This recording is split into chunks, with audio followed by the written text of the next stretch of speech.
తాకట్లో ఉన్న మీ బంగారాన్ని విడిపించి ఆ రోజు ఆన్లైన్ రేటుకి కొంటాం. Sharma gold company. నమస్కారం, వెల్కమ్ టు సుమన్ టీవీ. నేను గీతాంజలి. ప్రస్తుతం మనతో పాటు శ్రీ జగదాంబ త్రిశక్తి పీఠాధిపతులు తాళ్ళూరి బనారస్ గురూజీ గారు ఉన్నారు. వారితో మాట్లాడదాం. గురుగారు నమస్కారం అండి. నమస్తే అమ్మా. గురుగారు, అలాగే మరొక సందేహం అండి, ఆత్మలు అసలు ఉన్నాయా, కొట్టిపారేసాయా?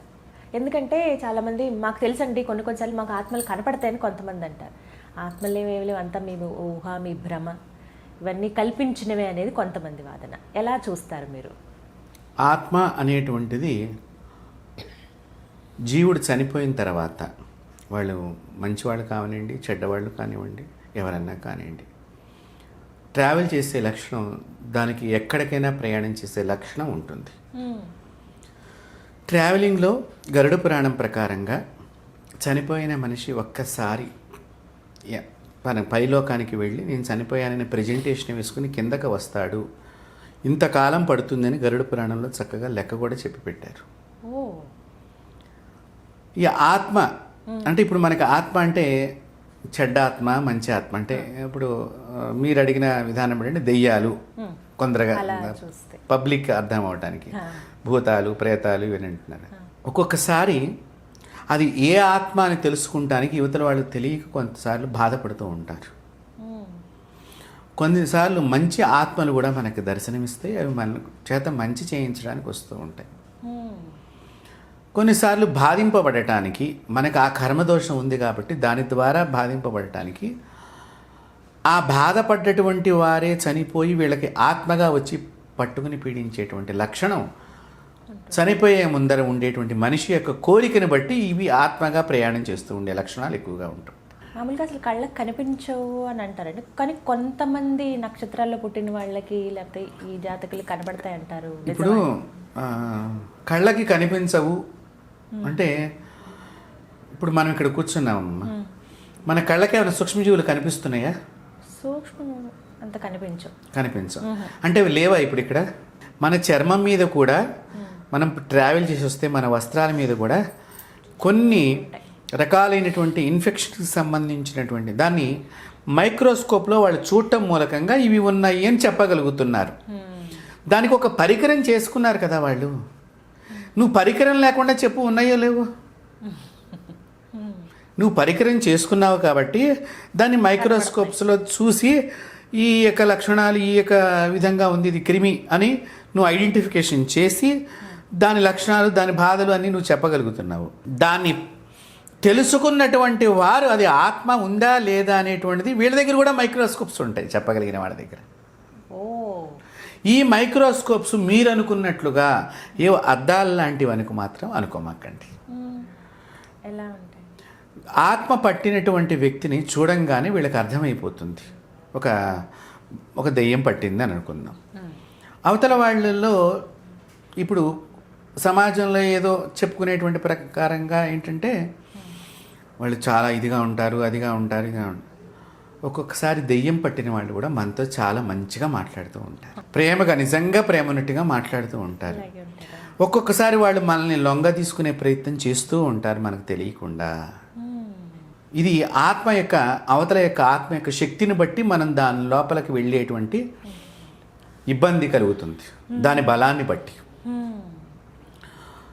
సంతానం పుట్టడానికి కూడా కారణాల్లో ఈ ఆత్మలకు సంబంధించింది కూడా ఒకటి ఉన్నది.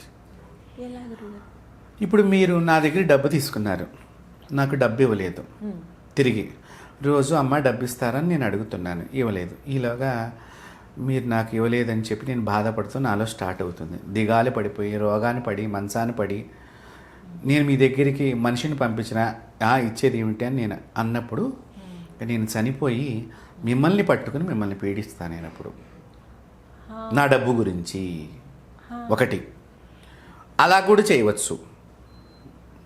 లేదా మీకు సంతానమై మీ ఇంట్లోనే పుట్టి మిమ్మల్ని రోజు ఏడిపించుకుని తింటాం. రుణం ఉన్న వాళ్ళు అలా అలా అందుకు జన్మిస్తారు. కాబట్టి ఇలా కూడా ఆ ఆత్మ పుడుతుంది.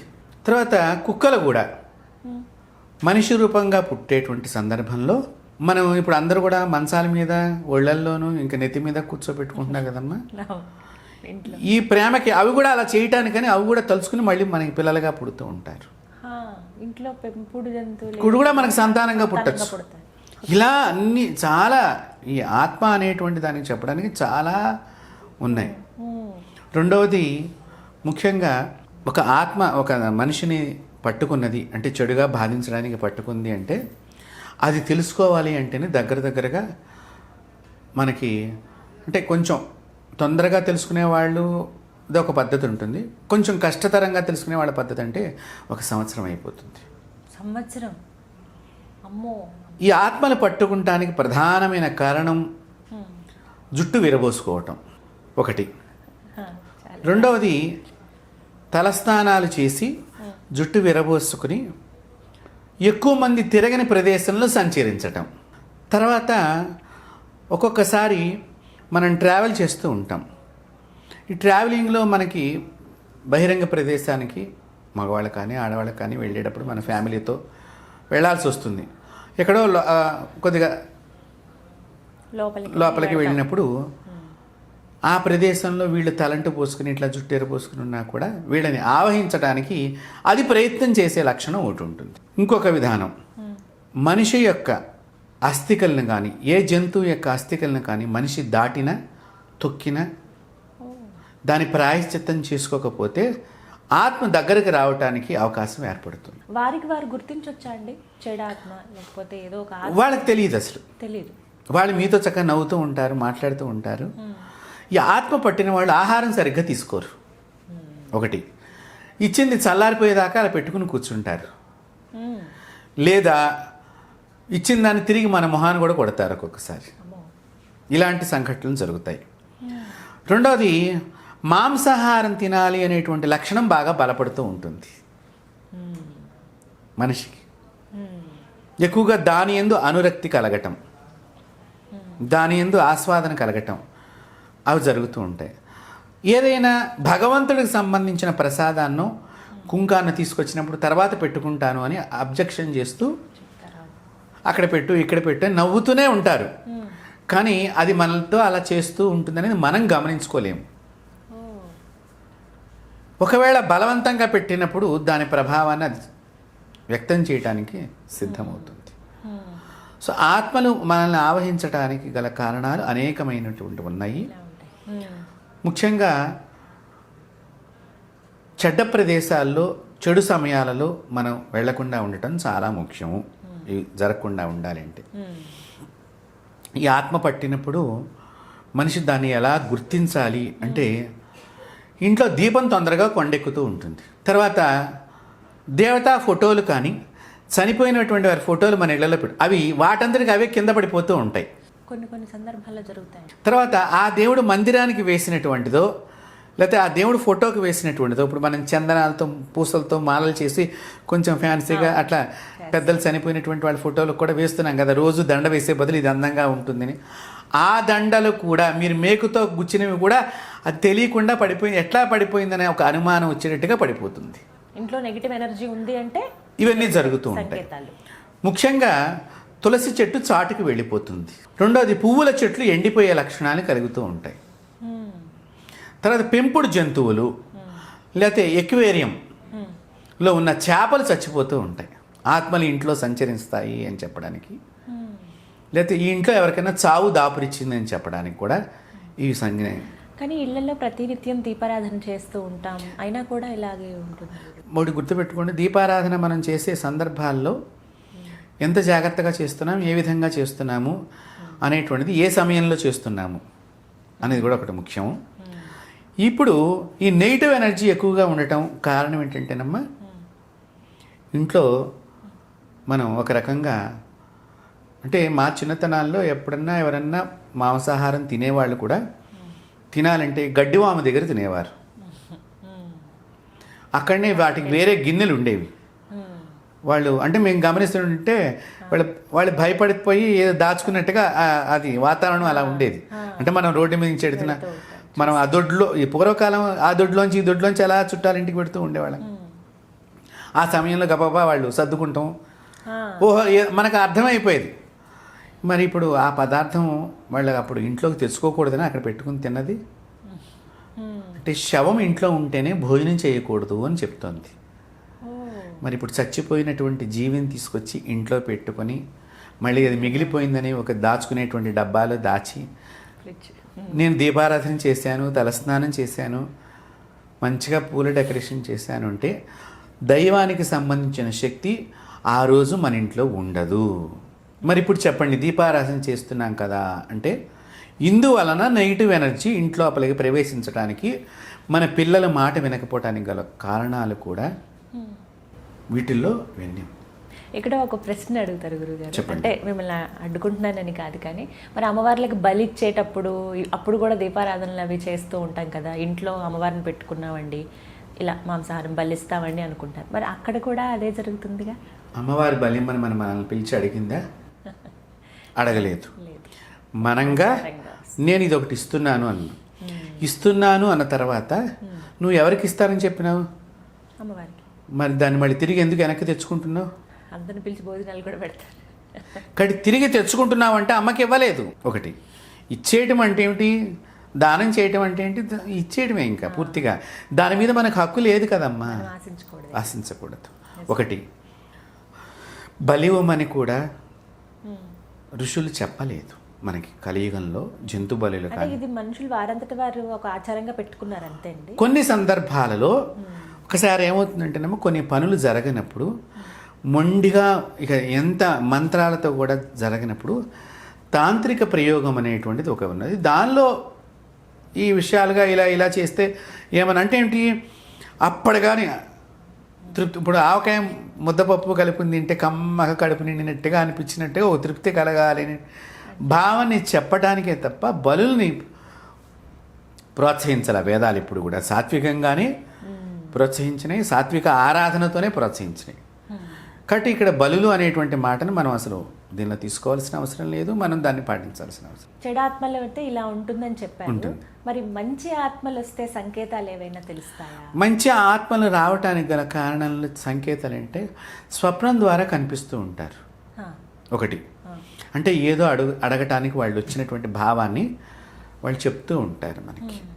అంటే ఒక్కొక్కసారి ఏమవుతుందంటే ఇక్కడ రావటంలో మనం నాన్నగారి కార్యక్రమం మర్చిపోయామనుకోండి, నాన్నగారు వచ్చి నిలబడుతూ ఉంటారు. అయ్యో తద్దినం మర్చిపోయాం కదా, నాన్నది మొన్ననే కదా తారీఖు అయిపోయింది, అయ్యో మనం పెట్టలేదు కదా, ఇలా గుర్తు చేయటానికంటే వీడిని పాపము నుంచి తప్పించడానికి మంచి ఆత్మలు పిల్లల్ని రక్షించడానికి వస్తూ ఉంటాయి. ఈ విధంగా మనం గమనించవచ్చు. తర్వాత పితృదేవతలు, వాళ్ళని పితృదేవతా భావనగా వచ్చినప్పుడు ఇంట్లో ఆనందం పెరుగుతూ ఉంటుంది తెలియకుండా. తర్వాత ఏ చిన్న పని మొదలెట్టినా చాలా ఈజీగా, అసలు చాలామంది కష్టం అన్నారు, నాకు ఏంటో అట్లా అయిపోయింది పని అని అనుకుంటూ ఉంటాం. సో ఇట్లా పితృదేవతలు మంచి ఆత్మలుగా వాళ్ళు ఉండి మనం బ్లెస్ చేయడానికి, ఆశీర్వచనం చేయడానికి వచ్చినప్పుడు ఈ యొక్క ఫలితాలు మన ఇళ్లలో కనిపిస్తూ ఉంటాయి. కొన్నిసార్లు తరచుగా కనపడుతూ ఉంటారండి, అన్ని కార్యక్రమాలు జరుగుతున్న అంతా బాగుంటుంది, తరచుగా రోజు విడిచి రోజు లేకపోతే కొద్ది రోజుల వ్యవధిలోనే ఎక్కువగా కళ్ళలో కనపడుతూ ఉంటారు. ఇక్కడ మమకారం ఒకటి వీళ్ళు వదలకపోయినా, వాళ్ళు వదిలించుకోలేకపోయినా కనిపించడానికి ఒక అవకాశం ఉంటుందని చెప్పడం జరిగింది. అంటే మమకారాలతో ఇప్పుడు చాలా మటుకు పూర్వకాలంలో కానీ ఇప్పుడు కూడా కొంతమంది ఉన్నారనుకోండి, అలాంటి వాళ్ళు చనిపోయిన వాళ్ళు ఆయన ఉంటే బాగా చేసేవారండి, ఆయన అయితే బాగా చెప్పేవాళ్ళండి, ఆయన అయితే ఇంకా బాగా చూసేవారండి, ఆయన వెళ్ళిపోయిన తర్వాత వీళ్ళు ఇష్టారాజ్యంలాగా అలా అనుకుంటూ ఉన్నప్పుడల్లా ఈమె ఎక్కడ అది బాధకి తెచ్చుకొని చచ్చిపోతుంది అన్నట్టుగా, ఆమెకి నేనున్నాను అని చెప్పడానికి అన్నట్టుగా కళలో మనకి దర్శనమిస్తూ ఉంటాయి. అలా జరగడానికి అవకాశం ఉన్నది. కొంతమంది కోడళ్ళకి కనిపిస్తారు. ఇది ఒక సంఘటన నా దృష్టికి వచ్చింది. ఎలా వచ్చిందంటే, ఒక గుడిలో అర్చకుడిగా పనిచేస్తున్నాడు. ఆ పెట్టే క్రమంలో నేను అతనికి సహకారం అందించాను, ఆ గుడిలో చేసుకో బాగుంటుంది నువ్వు అని నేను చెప్పడం జరిగింది. అయితే అతను ఆ గుడి వదిలేసి ఇంకో చోటకి వెళ్దామనే ప్రయత్నంలో నాకు చెప్పకుండా ఆ గుడిని వదిలేసేయటం జరిగింది. అంటే నాకు తెలియదు, చాలా కాలం అయిపోయింది అతను పనిచేసి, మనం ఏదో ఉద్యోగం ఇప్పిస్తాం ఎక్కడైనా, చాలా అనుబంధం కూడా కొంచెం తక్కువ. ఎవరెవరికి మనం ఉద్యోగం ఇచ్చిన ప్రతి ఒక్కరు మనకు మాట్లాడాలని మనం పెట్టుకోం కదా. అలాగా ఒకరోజు సడన్గా వచ్చి మా అత్తగారు రోజు కల్లోకి వచ్చి మీ దగ్గరికి వెళ్ళమని చెప్తోంది గురువు గారు అని చెప్పి వాళ్ళు కొడుకును కోడలు నా దగ్గరికి వచ్చారు. ఎందుకనమ్మా నా దగ్గరికి ఎందుకు వచ్చారు అని అంటే, మీరు అక్కడ పని చేయటం లేదా, ఏంటి చేస్తున్నారంటే, అక్కడ పని చేయట్లేదండి, మేము బయటకు వచ్చేసాం, వచ్చిన కాడి నుంచి ఆవిడ వచ్చి బాధిస్తోంది మమ్మల్ని మీ దగ్గరికి వెళ్ళమని. అంటే ఏంటి, వీళ్ళు బయటకు వచ్చిన తర్వాత వీళ్ళ పరిస్థితి బాగాలేదు, నేను పెట్టిన చోట బాగుంది. సో మళ్ళీ దిక్కును చూపించడానికి ఇలాంటివి చేస్తూ ఉంటాయి కొన్ని ఆత్మలు. కాబట్టి మనం దాన్ని వాళ్ళకి ఏదో భృతి కల్పించాలని చెప్పి మరి మానేసినప్పుడు మరి కనీసం ఒక మాట కూడా చెప్పలేదు ఏమిటి, మరి ఇప్పుడు ఆవిడ కళ్ళలోకి వస్తే కానీ నా దగ్గరికి రాలేదా అని నేను అడగటం అంటే రూఢీ చేసుకుంటానికి. లేదండి, నాకనే కాదు, ఆ అబ్బాయి చెప్పాడు, మా చెల్లెలు కూడా అలాగే జరుగుతోంది. ఇప్పుడు కోడలకు వచ్చిందంటే ఈవిడేదో అంటే మనం ఈవిడ అబద్ధం చెప్పి వచ్చిందో లేకపోతే ఏదో మనం ఆలోచించేయడానికి మనం అనేక రకాల క్వశ్చన్లు వేసినప్పుడు ఆ ప్రక్రియలో భాగంగా వాళ్ళు చెప్పుకున్న కొన్ని సిగ్నల్స్ ఆన్సర్స్ అన్నీ కూడా దానిలో నాకు భావనంగా ఆ అత్తగారు అయితే మాత్రం వచ్చి చెప్పడం అనేది వాస్తవం జరిగింది. అంటే భృతిని కల్పించడానికి కూడా ఆత్మలు, మనకి ఉద్యోగాలు ఇప్పించడానికి కానీ మనకి కష్టాన్ని పోగొట్టడానికి కూడా ఆత్మలు అనేక రకాలుగా కనిపిస్తుంది. రక్షణగా ఉంటాయి. ఒక్కొక్కసారి ఆత్మలు మాకు ఏం కావాలని కూడా ఆహారం అడుగుతాయి, ఎన్ని కేజీల ఆహారం కావాలని కూడా అడుగుతాయి, ఎలాంటి ఆహారం కూడా కావాలని అడుగుతూ ఉంటాయి. తమో గుణంతో అవి ప్రవర్తించేటువంటివి. ఒక్కొక్కసారి ఈ ప్రేమ విఫలమైనటువంటి వాళ్ళు ఆత్మహత్య సదృశ్యం కార్యక్రమాలు చేసేటువంటి భాగంలో వారి ఆత్మను తొందరగా ఎక్కువగా సంచరించే అవకాశం ఎక్కువ ఉంటుంది. వాటి నుంచి ఎక్కువగా మనుషులకు ఇబ్బంది కూడా ఉంటుంది. తర్వాత బలవన్మరణాలు అనేక కోణాల్లో, ఒకటి ఈ ప్రేమ అనేది కాదు, అనేక కోణాలు, అనేక విషయాలలో. రెండవది పెద్ద పెద్ద ప్రమాదాలు జరిగి ఎక్కువ మంది ఒకేసారి మరణం పొందటము. ఇప్పుడు మనం చాలా కాలం అలాంటి వాటిల్లో కూడా అది బతకాలనేటువంటి తాపత్రయం ఉంటుంది. చనిపోయే క్షణంలో మనం బతికించలేనటువంటి సమయంలో అలాంటివి కూడా ఆత్మలై మనల్ని పీడిస్తూ ఉంటాయి. అలాంటివి నేను చాలా గమనించడం జరిగింది. చాలామంది నా దగ్గరికి వచ్చినటువంటి వాటికి దాని నుంచి విముక్తులను చేయడం జరిగింది. అవి నాతో మాట్లాడినప్పుడు నాకు చెప్పినటువంటి విషయాలు, దానికి సాక్ష్యాలు కూడా మనుషులు వాళ్ళ ఇంట్లో ఫ్యామిలీ అందరినీ కూర్చోబెట్టి నేను మాట్లాడిపించాను. ఆ మనిషి లోపల ఉండి అది మాట్లాడుతూ ఉంటుంది. అది వెళ్ళిపోయేటప్పుడు అమ్మా, ఆత్మ వెళ్ళిపోయేటప్పుడు నాకు నేను వాళ్ళ ఇంట్లో కూర్చొని జపం చేస్తున్నాను, నెమలి మన దగ్గరకు వచ్చింది. అంటే శుభసూచకం, అంటే భగవత్ శక్తి ప్రవేశిస్తోంది.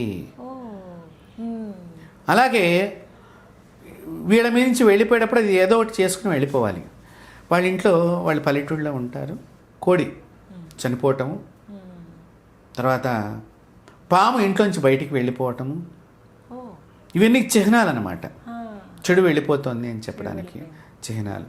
ఇలాంటివి నేను చాలా గమనించున్నాను.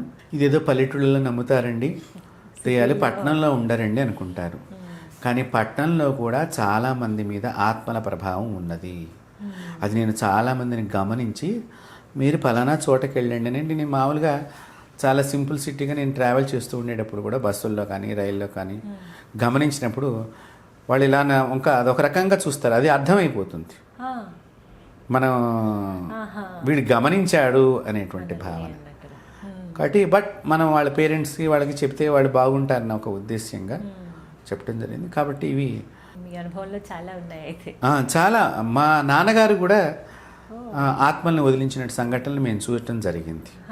నాన్నగారు కూడా ఈ చిటికిన వేలుతో పట్టుకునేవాళ్ళు. ఏదో మంత్రం చదువుతూ ఉంటే పలానా ఊరు పలానా చోట నేను చనిపోయాను, ఇలా చనిపోయానని చెప్తూ ఉంటే మళ్ళీ అక్కడ తెలుసుకుంటే, నేను హైదరాబాద్లో ఒకళ్ళకి అంటే ఒక 2 సంవత్సరాలకి కూడా అవ్వలేదమ్మా, ఒక కాలేజీ అమ్మాయికి ఆత్మ పట్టుకుంది. ఎప్పుడు పట్టుకుంది, ఎలా పట్టుకుంది అంటే, ఆ అమ్మాయిని ఒక అతను ప్రేమిస్తూ ఉన్నాడు. ఇద్దరిది కులాలు కూడా వేరు. ఇక్కడ ప్రేమిస్తున్నప్పుడు వాళ్ళది వరంగల్, వీళ్ళది హైదరాబాద్. అయితే ఇక్కడ వచ్చి చదువుకుంటున్నాడు. ఈ అమ్మాయి వాడి ప్రేమను రిజెక్ట్ చేసింది. ఇది మన ఇంట్లో కుదరదు, మేము వేరే క్యాస్ట్, మీరు అందులో వేరే కూడా మతం కూడా వేరు, ఇవన్నీ చెప్పుకొచ్చింది. కానీ వాడు చాలా పాపం ఈ అమ్మాయిని ప్రేమించాలనే ఒక భావంతో ఇక్కడ చాలా తిట్టడం. కానీ ఈ అమ్మాయి ఇంకా వల్ల కాదనుకున్నప్పుడు మళ్ళీ వరంగల్కి వెళ్ళిపోయి చచ్చిపోయాడు, సూసైడ్ చేసుకున్నాడు. ఆ సూసైడ్ చేసుకున్నటువంటి విషయం పేపర్లో కూడా వచ్చింది. అయితే ఇవన్నీ మాకు ఎలా తెలిసినాయి అంటే, ఒకరోజు రాత్రి నాకు ఫోన్ వచ్చింది. వాళ్ళ చుట్టాలు వాళ్ళు నన్ను ఇట్లా గురువు గారని కన్సల్ట్ చేశారు. సరే నేను అక్కడ దాకా వస్తాను, అటు నుంచి వాళ్ళ ఇంటికి కడతానులేండి అన్నాను. రాత్రి 12 దాకా వాడి ఇంటి దగ్గర కూర్చోవాల్సి వచ్చింది. బా ఆ. కూర్చున్నప్పుడు ఆ ఆత్మ చెప్పిందనమాట, వాళ్ళ పేరెంట్స్ నిశ్చేష్టురాలు అయిపోయారు. మేము ఇంతకాలం దెయ్యంతోనే మాట్లాడుతున్నామా, దెయ్యంతోనే ఉంటున్నామా, కానీ అది కాసేపు అమ్మాయి చాలా ప్రేమగా ఉంటుంది, కాసేపు ఆడుతున్నటువంటి ప్రయాణం ఇది. మీరు కావాలంటే వాళ్ళ నెంబర్ ఇస్తాను, మీరు మాట్లాడచ్చు అంటే చెప్తున్నా నేను. అయితే నేను ఈ ఆత్మ ఆ చనిపోయిన అబ్బాయి కంటే కూడా ఇంకొకటి ఏదో ఈ అమ్మాయిని బాగా ఏడిపించేది ఆ రెండో ఆత్మ తప్ప చనిపోయిన అబ్బాయి అయితే కాదని కూడా క్లారిటీ ఇచ్చాను.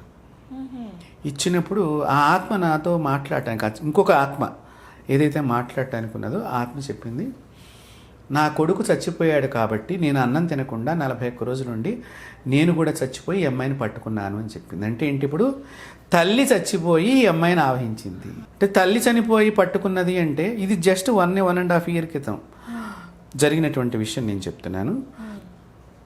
అసలు నా ఎదురుగుండానే పైనుంచి 2వ అంతస్తు నుంచి దూకపోయింది అమ్మాయి. నేను ఆ అమ్మాయిని ఇట్లా గట్టిగా పట్టుకుని ఆ అమ్మాయి డ్రెస్, నాకు ఇప్పుడు ఏంటంటే అక్కడ స్త్రీయా పురుషుడా అనేది కాదు, ఒక మనిషిని రక్షించాలి. దూకపోతుంటే వీళ్ళ నాన్న వాళ్ళు వెనకాతుండే అమ్మాయి ఇంత వీడియోలు కూడా తీశారు, వాళ్ళ దగ్గర వీడియోస్ కూడా ఉన్నాయి. నేను గట్టిగా ఇట్లా పట్టుకుంటే ఆ డ్రెస్ కొద్దిగా చిరిగిపోయి, అయినా ఎంత సీరియస్గా చూస్తుంటే నేను గట్టిగా లాగి పట్టుకుని వాళ్ళ వలన కూడా కాల. వాళ్ళ నాన్నను కూడా చాలా కోపంగా, అది నువ్వు పిలిపిస్తావుట్రా నీ సంగతి చూస్తాను అని చెప్పింది ఆ లోపల ఉండేటువంటి ఆత్మ. బట్ నేను చెప్పా ఇది చాలా సీరియస్గానే ఉన్నది, బట్ నేను తొలగించినా కూడా మీరు పలానా అప్పుడు పలానా రకంగా అన్నం పెడుతూ ఉండండి, మీరు మానద్దనన్నా. వాళ్ళు 1 సంవత్సరం ఏదో మర్చిపోయారు, తండ్రిని చంపేసింది ఆత్మ. చచ్చిపోయాడు వాళ్ళ నాన్నగారు. నాకు చాలా బాధ అనిపించింది. ఇలాంటివి నేను గమనించినప్పుడు ఇప్పుడు ఆత్మకి నాకు సంబంధం లేదు, బాధ లేదు, బట్ నేను ఆత్మ బాగుండాలి, ఉత్తమ జన్మ ఎత్తాలని నేను కాశీ వెళ్ళినా, ప్రయాగ వెళ్ళినా, ఈ ఆత్మల పేర్లు నాకు ఎవరైతే నాతో ఆ పేర్ల మీద నేను అక్కడ పిండ ప్రదానం చేస్తాను. అంటే ఏదో రకంగా ఆ మనిషిని మనం మంచి జన్మ ఎత్తడానికి మనం ప్రేరణగా మనం ఉండాలి అనేటువంటి ఉద్దేశం. ఇలాంటివి ఉన్నప్పుడు మరి మీరు ఎలాంటి జాగ్రత్త తీసుకుంటారు గురువుగారు? అంటే మన అనుష్ఠానమేనమ్మా, మన దేవతా శక్తి మనతో ట్రావెల్ చేస్తుంది. ఇబ్బంది అయిన సందర్భాలు నాకు అంటే ఇబ్బంది అంటే నేను ఇబ్బంది పడ్డాను. ఒకసారి ఒకళ్ళ ఇంట్లో ఇట్లాగే ఒక ఇంటర్మీడియట్ చదివే పిల్లే, ఆ పిల్ల కూడా కాలేజీలో చివరికి వాళ్ళ ఆ ఇంటి ముఖ్యమైన యజమానే వాళ్ళని పట్టుకుని పీడిస్తున్నాడు. అయితే నేను వాళ్ళకి చెప్పాను, అయితే వాళ్ళు ఇది ఆత్మ అని నేను చెప్పాను, ఇది ఏదో ఆత్మల టైప్ లాగా ఉంది ఇది, బట్ నేను కూర్చుంటే కానీ చెప్పలేను ఎక్కువసేపు, బట్ మీరు చెప్పిన లక్షణాలు అమ్మాయి వాళ్ళకి కొంచెం ప్రవర్తన డిఫరెన్స్ చూసి నా ముందర కూర్చోబడి ఇది కొంచెం తేడాగానే ఉన్నది అని చెప్పడం జరిగింది. ఆత్మలు ఏం చేస్తాయంటేనమ్మా, అది సస్టైన్ అవ్వటానికి దానికి ఇంకో శరీరం ఎత్తుక్కోవాలంటే మళ్ళీ కష్టం. వన్స్ ఒకసారి ట్రావెల్ చేసింది అంటే, ఇప్పుడు మనకి వైరస్ మన బాడీలోకి లోడ్ అయింది అనుకోండి, రెండోసారి తొందరగా అటాక్ చేయడానికి ఈజీగా ఉంటుంది. ఆత్మలకి కూడా ఈ బాడీ లోపలికి వస్తే రెండోసారి అటాక్ చేయడానికి చాలా అనేక ఆత్మలు రావడానికి కూడా ట్రావెలింగ్కి ఈజీగా ఉంటుంది. ఇలాంటి సందర్భంలో ఈ ఆత్మలు ఏం చేస్తాయంటే మాలాంటి వాళ్ళ మీద లేనిపోని మాటలు వాళ్ళకి చెప్తాయి మనం లేనప్పుడు. దానిని వాళ్ళు నమ్మినటువంటి సందర్భాలు ఉన్నాయి. తర్వాత వాళ్ళు బాధలు పడ్డవాళ్ళు ఉన్నారు. ఇప్పుడు అది వదిలినట్టుగా కనిపిస్తుంది ఆ మనిషి దగ్గర నుంచి, అన్నీ బాగా ఉన్నట్టుగా కనిపిస్తుంది. ఎప్పుడు దెబ్బ కొట్టాలో ఆ కొట్టినప్పుడు మనం మళ్ళీ వాళ్ళకి గుర్తుకొస్తాం ఆ రోజున. అందాక కూడా ఇవి మనల్ని నమ్మనివ్వకుండా కూడా చేస్తూ ఉంటే అప్పుడు సందర్భాల్లో మన మీద కూడా వాళ్ళు నీలాప నిందలుగా, మీరు ముందరగా ఎందుకు చెప్పలేదు, మీకు అన్నీ తెలుసు అంటే, ఇప్పుడు ఎవడెవడికి దెయ్యం పట్టిందని రోజు ఇక్కడ కూర్చొని నేను జపం చేయడానికి దెయ్యం పట్టిన వాడిని చూడటానికి కాదు కదా. నా జన్మను నేను ఉన్నతమైన దశకి తీసుకెళ్ళటానికి, లేకపోతే నా కుటుంబాన్ని ఇంకా ఉన్నతమైనటువంటి దానికి తీసుకెళ్ళటానికి తప్ప నేనే ఇంకా పరిపూర్ణుడు కాలేదని నేను రోజు అనుకుంటాను. కారణం అంటే ఏ మనిషి కూడా పరిపూర్ణుడు కాడు. భగవంతుడు అనేక పరీక్షలు పెడుతూ ఉంటారు. ఆ పరీక్షల్లో మనం నెగ్గుతూ ఉండాలి. అనేక రకాలుగా ఎన్నో జరుగుతూ ఉంటాయి. కాబట్టి దీనికి మనం ఏదో నేర్చుకున్నాం కాబట్టి ఈ విద్య వచ్చేసింది కాబట్టి మనం గొప్పవాళ్ళం అనుకుంటే చాలా పొరపాటు. ఎప్పుడైతే భగవంతుడు చెప్పినట్టుగా మనం నడుస్తామో అప్పుడు ఇవన్నీ కూడా ఆయన చూసుకుంటాడు, మనకు సంబంధం లేదు. కాబట్టి దీనికి పెద్దగా మనం ఏమో చేయక్కర్లేదమ్మా. భస్మంతోనే అనేక ప్రయోగాలు చేసి ఉత్తి చేత్తో ఒక 10 రూపాయల భస్మంతోనే ఆత్మతో మనం మాట్లాడవచ్చు. అంటే అలాంటి చాలా నా జీవితంలో నేను చూడటం జరిగింది. ఇప్పుడు ఇవి దెయ్యాలు. నేను ప్రయాగరాజ్ వెళ్ళినా, కాశీకి వెళ్ళినా పుణ్యాత్ములు స్నానం చేసేటువంటివి కూడా నేను చూడగలిగాను. అంటే మహర్షులు లాంటి వాళ్ళు, మహిమాన్వితమైనటువంటి శక్తి కలిగినటువంటి వాళ్ళు సూక్ష్మ శరీరం ద్వారా స్నానం చేయటం అనేది కూడా నేను గమనించడం జరిగింది. దానికి కూడా కొంతమంది నాతో పాటు కొంతమంది ట్రావెల్ చేస్తూ ఉంటారు. ఇప్పుడు వాళ్ళతో నేను చెప్తూ ఉంటాను, ఎవరు వచ్చారు చూడు, ఇట్లాగా ఉంటాయి అంటే తెలిసిపోతుంది ఆ వాతావరణం. ఆ సమయంలో ఆ ప్రదేశం, మనం నది దగ్గర కూర్చుంటే ఎవరు ఉండరు, కానీ అగరబత్తి వాసనలాగా వస్తూ ఉంటుంది. పవిత్రమైనటువంటి సుగంధమైన, అక్కడ ఏమీ ఉండదు. అది మనకి చిహ్నం అనమాట, వారు వచ్చినటువంటి పవిత్రులు వచ్చినట్టు లెక్క. అంటే అలాంటివి నేను చాలాసార్లు గమనించడం జరిగింది. అది పూర్వజన్మ అనుగ్రహం, భగవంతుడి అనుగ్రహం, ఈ జన్మలో తల్లిదండ్రులు ఇచ్చినటువంటి శక్తి అనుకోవాలంతే, గురువుల యొక్క అనుగ్రహం. చక్కగా చెప్పారు. అంటే కళ్ళకు కట్టినట్టుగా తెలిసాయి అన్నీ కూడా. ఒకటి గమనిస్తూ ఉండాలి మన జీవితంలో ప్రతి ఒక్కటి. ప్రకృతి, ముఖ్యంగా ప్రకృతి మనతో మాట్లాడుతూ ఉంటుంది. ప్రతి దానికి మనిషికి అహం వదిలేస్తే సమస్తము గోచరమవుతాయి. అహం అనేది వదిలేయాలి ఒకటి. రెండోది, భూకంపం వచ్చేదాన్ని వచ్చిన తర్వాత కొన్ని డిగ్రీస్లో ఇక్కడిక్కడ ఇది స్కేల్ పైన మేము గుర్తించామంటున్నారు. కానీ భూకంపం వచ్చింది, ఒక ఎలక గమనిస్తోంది, ఒక పక్షి గమనిస్తోంది, ఒక చేప గమనిస్తోంది. మరి వాటి దగ్గర ఏ మీటర్లు ఉన్నాయి చెప్పండి? అంటే భగవంతుడు ఉన్నాడా లేడా అంటే ఇదే ఆదేశం. ప్రతి జీవికి మీకు కూడా ఒక శక్తి ఉంటుంది, నాతో పాటు మీకు కూడా ఒక శక్తి ఉంటుంది. ప్రతి శక్తిని గౌరవించాలి. అందుకనే హిందూ సనాతన ధర్మంలో నమస్కారానికి తిరిగి నమస్కారం ఎందుకు చెప్తామంటే, నాలో ఉన్న శక్తిని నువ్వు నమస్కరించినప్పుడు నీలో ఉన్న శక్తి కూడా నేను నమస్కరించడం అనేది మన సంప్రదాయం. అంత గొప్పది మన సంస్కారము, సభ్యత కలిగినటువంటి సంప్రదాయం. కాబట్టి ఈ నమస్కారంతోనే ఒక్కొక్కసారి మీలో ఉన్న శక్తి కూడా నాతో మాట్లాడుతుంది. అలాంటి చనిపోయినటువంటి పీఠాధిపతులు, దివ్యమైనటువంటి పురుషుల్ని నేను సందర్శించటము, వాళ్ళు నాకు కొన్ని విషయాలు చెప్పడం, అలాగా వచ్చి నేను అవి చేయటము, అవి నేను చాలా ఆనందమైనటువంటి సంఘటనలు నేను గమనించడం జరిగింది. ప్రకృతిని మనం పరిశీలనగా చూడగలగాలి. అందుకే ఇన్ని కార్యక్రమాలు చేయగలుగుతున్నారు మీరు. చాలా సంతోషం గురుగారు. ధన్యవాదాలు.